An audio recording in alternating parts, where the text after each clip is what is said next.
En Italie, des patrons de bars et de restaurants ont réclamé ce mercredi des mesures fiscales pour les aider à tenir car il leur est interdit de recevoir des clients assis jusqu'au 1er juin. Les célèbres ruines de Pompéi, pour leur part, devaient de nouveau accueillir du public dès le 18 mai. Mais l'ouverture a été repoussée de quelques jours pour s'adapter aux mesures sanitaires. Dans tous les cas, difficile d'imaginer des touristes alors que les frontières sont fermées et que les déplacements sont limités. En France, des pistes cyclables sont aménagées dans la capitale avec pour objectif de désengorger les transports publics avant le 11 mai, date de sortie du confinement.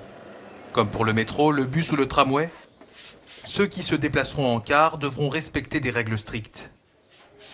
Donc nous accrochons une affichette sur toutes les ceintures, une place sur deux, pour que les personnes respectent cette distanciation.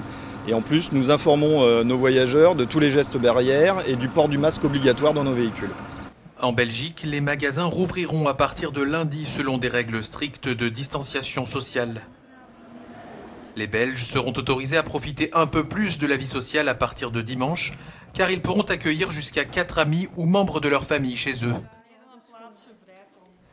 En Espagne, le Premier ministre Pedro Sánchez a reçu l'approbation du Parlement pour une prolongation de 2 semaines de l'état d'urgence jusqu'au 23 mai inclus.